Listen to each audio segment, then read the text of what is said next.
السلام عليكم ورحمة الله وبركاته. النهاردة عملنا من الكيلو الدقيق القرص الدايبة البيتي بتاعتنا دي. لو عجبكم شكل القرص بتاعتي اتمنى ان انتوا تزوروني على قناتي على اليوتيوب. اسهل وصفة مع لولي. وما تنسوش اللايك والاشتراك وتفعيل الجرس عشان يوصلكم مني كل جديد ان شاء الله. السلام عليكم ورحمة الله وبركاته. ان شاء الله هنعمل النهاردة شوية قرص دايبة كده هتعجبكم بإذن الله. هنقول بسم الله. معلقة كبيرة خميرة. اول حاجة هنجهزها هي الخميرة عشان نسيبها تتفاعل تطلع معانا تدينا نتيجة حلوة ان شاء الله. دي معلقة كبيرة خميرة، عليها معلقة كبيرة سكر، عليها شوية مية دافيين. بسم الله. يعني ربع كوباية مية كده دافية. هنقلبهم كويس وهنغطيهم ونسيبهم على جنب شوية لحد ما اجهز القرص بتاعتي.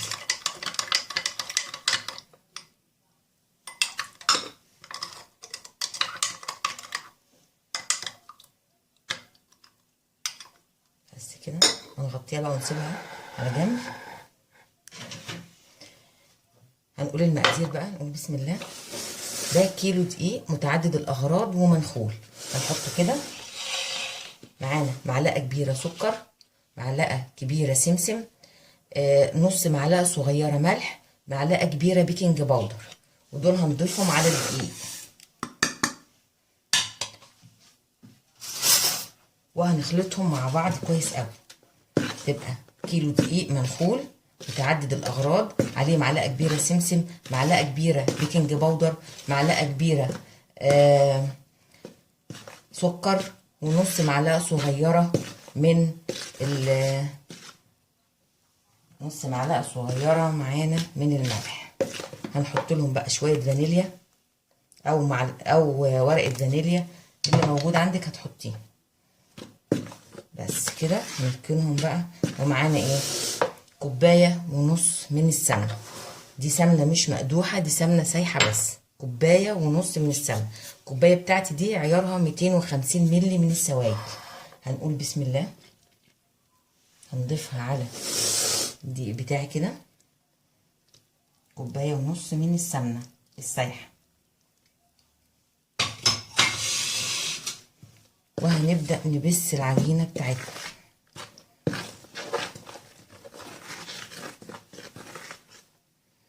هنجيبها بس كده الأول بالمعلقة، بعد كده هنبسها وهيبقى معانا مية دافية للعجن.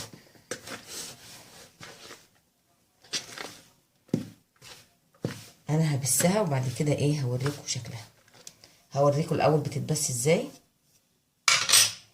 طريقة البس بتبقى كده. بس العجينة كده يعني بتشربي الدقيق كمية السمنة اللي انت حطاها كلها بالشكل ده. شايفين انا بسيت العجينة بتاعتي اهي بقت بالشكل ده اهي. هضيف لها بقى الخميرة بتاعتي اتفعلت وبقت جميلة اهي. يعني كده الخميرة بتاعتي سليمة. بسم الله. وهبدأ اعجنها بمية دافية وهنشوفها بعد ما تتعجن. شكل العجينة بتاعتي اهي شايفين ناعمة وجميلة.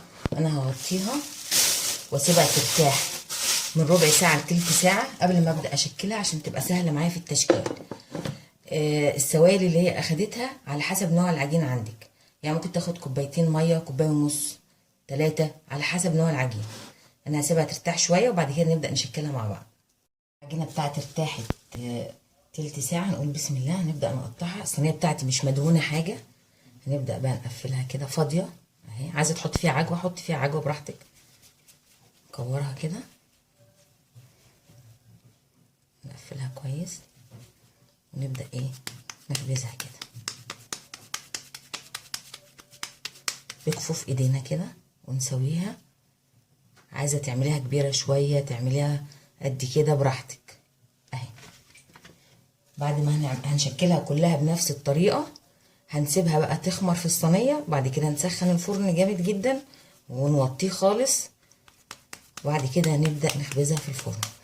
تكون حرارة الفرن بتاعتي متوسطة اهي. تظبطي كده شكلها. هنكملها كلها بنفس الطريقة وهوريها لكم برضو بعد ما تخمر وقبل ما ندخلها الفرن ان شاء الله. دي درجة التخمير ارتفعت خالص اهي. هنقول بسم الله كده بخلة اسنان بس 3 شكات كده بس، عشان ايه ما تبقاش منفوخة معايا، مفرغة من جوه يعني. الفرن بتاعي سخن، وطيته، هحطها على درجة حرارة متوسطة بس، وهنسويها وهنشوفها بعد ما تطلع من الفرن ان شاء الله. كمية القرص بتاعتنا اللي طلعت من الكيلو الدقيق. الف هنا، اتمنى ان انتوا تجربوها. ما تنسوش اللايك والاشتراك وتفعيل الجرس عشان يوصلكم مني كل جديد ان شاء الله.